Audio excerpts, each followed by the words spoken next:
Just when it seemed like the Tupac case had finally faded into history, the feds dropped a bombshell that's shaking everything up. Rumor has it Big and Tupac was right in the mix, with deep ties to death row, and if Kudi was ever just the fall guy, this latest arrest points directly to the real orchestrator he was shielding. Prosecutors had apparently been holding this name close to the vest for months, and now that it's out, the entire case could be flipped upside down. The streets are buzzing. Finally, some clarity, or at least a new angle, after almost 3 decades of silence. Word is, this arrest hits like a secret weapon that's been lying in wait all these years, and the story we thought we knew might have just been rewritten. This isn't some online theory or a recycled YouTube conspiracy. This is cold, hard law enforcement in action. Real arrests, real handcuffs, real pressure. The moment the news broke, all eyes immediately shifted toward one name: Kudi. The same man already behind bars, already talking, already awaiting his day in court. If the latest arrest ties in the way insiders are whispering, Kudi's version of the story could finally be blown wide open. Here's something many don't fully grasp. There were 4 people packed into that infamous white Cadillac the night shots rang out on September 7, 1996. Kudi slid into the ride with his crew. At the wheel was Terrence, Bubble Up Brown. In the left rear seat sat DeAndre Big Dre Smith, and in the right rear, Kudi's nephew, Orlando Anderson. Fast forward to today, and 3 of those men, Orlando Anderson, DeAndre Smith, and Terrence Brown, are no longer alive, leaving Kudi as the sole surviving eyewitness to that fateful night. But being the last one standing doesn't mean the investigation ends with him. Authorities are still digging, connecting dots, and chasing leads, knowing that the full story may hinge on what he knows and what new evidence this recent arrest brings to light. Prosecutors have now unveiled evidence from a 2006 interview with another gang affiliate implicating Dwayne Keith D. Davis in Tupac Shakur's murder. Testimony given years before Keith D. ever started publicly talking about his involvement. That alone confirms that someone else had already told law enforcement what went down, meaning the truth wasn't just floating in the air. It was documented long before the case resurfaced. Even more explosive are the allegations about who might have been orchestrating things behind the scenes. Keith D. himself has pointed the finger at Reggie Wright Jr., the former head of security at Death Row Records. And that's barely scratching the surface. The streets are buzzing with questions. Who else had knowledge of what was about to unfold? Who should be facing the long arm of the law? And perhaps most strikingly, why did it take 27 years to make a single arrest when multiple individuals clearly knew what happened? The path to this moment starts on September 29, 2023, when Las Vegas Metro finally booked Keith D. on murder charges for Tupac's death. But this wasn't a sudden breakthrough fueled by new DNA or a smoking gun.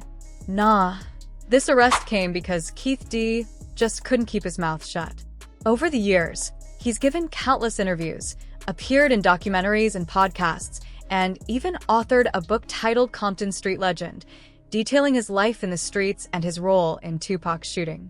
Time and again, he admitted to being in that white Cadillac the night Tupac was shot. Law enforcement had plenty of chances to hear his story directly from him. So, why did Keith D. keep talking so openly about his alleged crimes? Simple, he believed he was protected. Back in 2008 and 2009, during the LAPD's investigation into Biggie's murder, Keith D. had been given a proffer agreement, a deal that allowed him to speak to police without his statements being used against him in court. He assumed that protection extended to everything he discussed about Tupac, anywhere, anytime. He was dead wrong. Those agreements only cover statements made during the specific law enforcement interviews. They do not provide a blanket shield for confessions made on podcasts, in books, or for documentaries, especially if he profited from them. By publicly recounting his involvement across multiple platforms, Keith D. essentially opened himself up to prosecution. Understanding the events of that night is essential to seeing why Keith D.'s arrest is just the tip of the iceberg. What happened inside that white Cadillac on September 7, 1996, remains the key to unraveling the decades-old mystery. And now, for the first time in nearly 30 years, the legal system is starting to catch up. On the night of September 7, 1996, Tupac Shakur and Suge Knight had just left the Mike Tyson fight at the MGM Grand. In the casino lobby, Tupac and his death row crew confronted Orlando Anderson, a Southside Compton affiliate, over a chain-snatching incident that had happened weeks prior, a moment captured on surveillance cameras. After leaving the MGM, Tupac and Suge headed toward Club 662 in Suge's black BMW around 11:15 p.m., stopping at a red light at Flamingo Road and Koval Lane. That's when a white Cadillac pulled up alongside them, directly beside Tupac's seat. According to the accounts, the passengers in the Cadillac were ready. At least 13 shots rang out.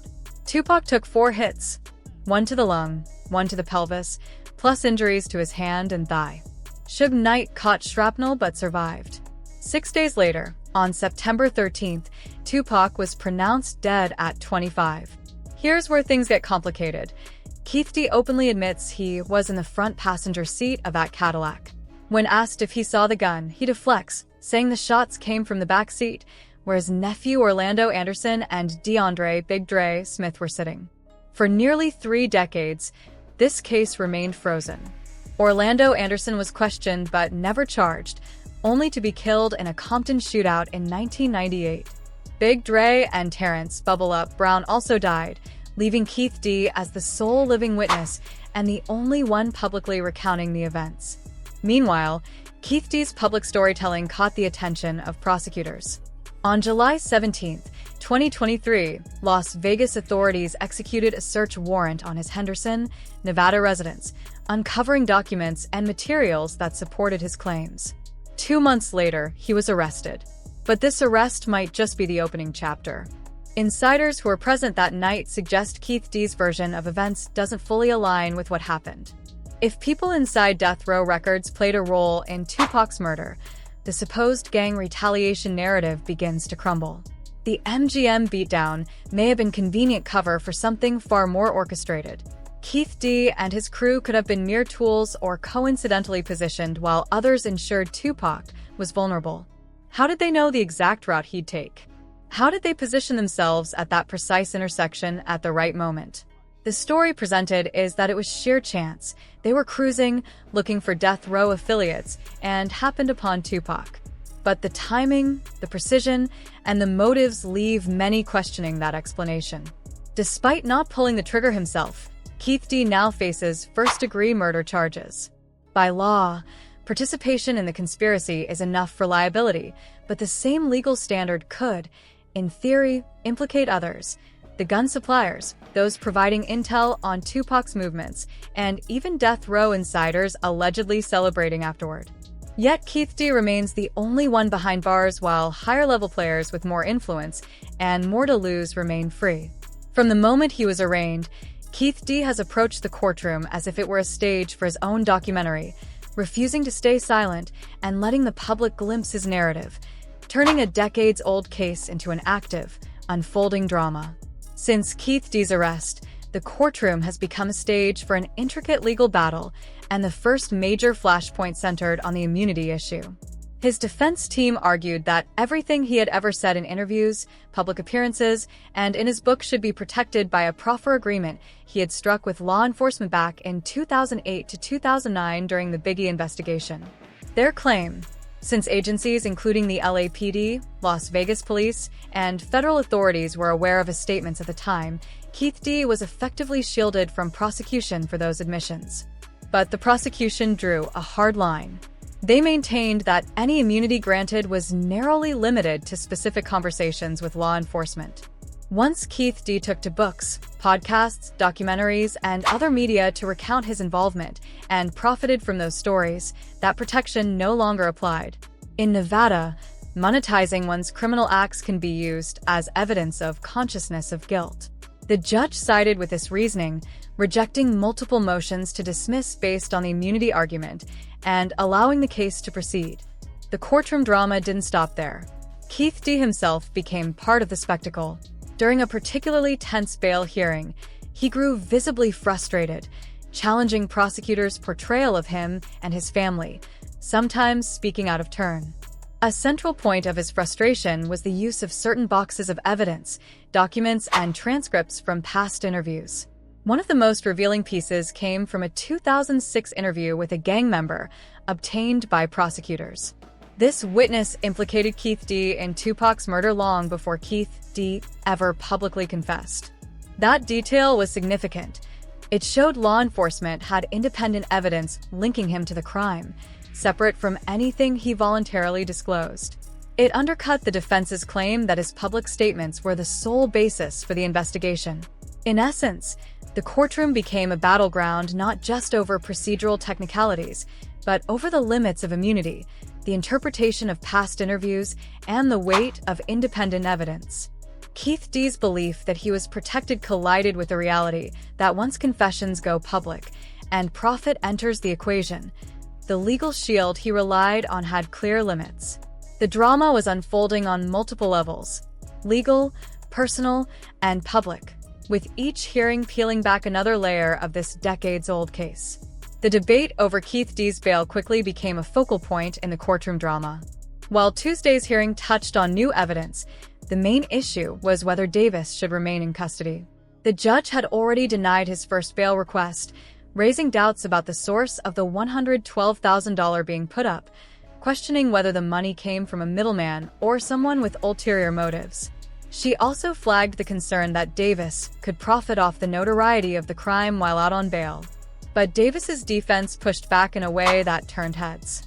They argued that, under Nevada law, there's nothing preventing someone from making money off their story until they are actually convicted. Technically, until a jury hands down a guilty verdict, Davis, and even his family, could legally enter contracts with media companies and earn from recounting his side of the story. This created a peculiar legal paradox. Here was a man charged with one of the most infamous murders in hip-hop history, potentially profiting from narrating the very events he was accused of committing. A classic catch-22, highlighting just how extraordinary and tangled this case had become. The courtroom tension reached another level when Keith D began pointing fingers at others he believed should face scrutiny for unresolved murders in the hip-hop world. Most notably, he called out Reggie Wright Jr., the former head of security at Death Row Records. Davis tossed out the accusation casually. He framed it as a question of accountability. If he's being held responsible for Tupac's murder, then shouldn't Wright Jr. face consequences for Biggie's death? Wright Jr. has long been a controversial figure in both investigations, positioned uniquely at the intersection of law enforcement and the music industry, as the son of a Compton police officer and the head of security for Death Row Records. Over the years, documentaries and probes have repeatedly questioned what he knew and when, raising suspicions about his possible involvement in these unsolved cases. By calling him out, Keith D was doing two things simultaneously. First, he was attempting to redirect attention from himself, highlighting others he believed were also culpable. Second, he was challenging the official narrative, implying that the widely accepted story of gang retaliation might oversimplify a far more complex web of people, power, and hidden motives behind these legendary hip-hop murders. Keith D was hinting at a much larger web behind Tupac's murder, suggesting that there were powerful figures within Death Row Records who had their own agendas, people whose motives went far beyond street beef. He implied that the MGM Grand altercation and the shooting that followed might have been convenient cover for a more calculated plan, orchestrated by players with far more influence than anyone on the street realized. In that light, the MGM Grand beatdown of Orlando Anderson may not have sparked Tupac's murder. It may have simply provided the perfect cover story. According to this perspective, the fact that Keith D's crew had a gun, were cruising the city looking for Death Row affiliates, and then just happened to arrive at the exact intersection where Tupac's car was stopped feels too neat, too clean, too convenient to be pure chance. To some, it looks less like retaliation and more like the final step in a plan that was already in motion, one carried out in the streets but conceived by people sitting much higher up the ladder. Many believe Keith D and his crew were essentially set up to be in the right place at the right time, with someone else pulling the strings from the shadows. All Southside Crips. They had heard that Death Row would be holding a concert at Club 662. So, naturally, they went there. But the questions start piling up. How did Keith D's crew know Tupac and Suge would be at Club 662 that night? How did they anticipate the exact route from the MGM Grand? How did they end up precisely at the intersection where Tupac's car would stop, windows down, at just the right moment? Was it coincidence, Or was someone feeding them intel? A witness who ran the door at 662 described what happened. He saw Orlando pull up in the Cadillac, alerted his crew, and said, "Southside's up here. Everybody had their guns." We knew it was going to be something. But the plan, or whatever was in motion, never unfolded as expected. Tupac and Suge never made it inside Club 662. Everything erupted instead at the corner of Flamingo and Koval. Keith D's own account captures the moment vividly. "We pulled up, I was in the front seat. I saw my friend Jay. SH. He looked over, saw you, yeah, he saw you." Throughout all of this, Keith D has been precise yet deliberate in what he admits. He acknowledges being in the car, sitting in the front seat, and witnessing shots fired from the back. But when it comes to who actually pulled the trigger, his nephew Orlando or his homie Big Dre, he remains deliberately vague, leaving that critical detail unresolved. When pressed about who actually fired the shots that night, Keith D has always been deliberately elusive. "The shots came from the back," he says, pointing to Big Dre and Orlando. But when asked directly who shot Tupac, his answer remains vague. It just came from the back seat. People interpret his ambiguity in different ways. Some believe he's protecting his late nephew. Others argue that in the chaos of that night, with adrenaline pumping and bullets flying, he may have genuinely been unable to tell which of the two backseat occupants pulled the trigger. And then there's the more conspiratorial theory. Keith D knows the shooter, but revealing the truth would expose something far bigger than a simple gang retaliation. This case isn't just about one car, one night, or one murder.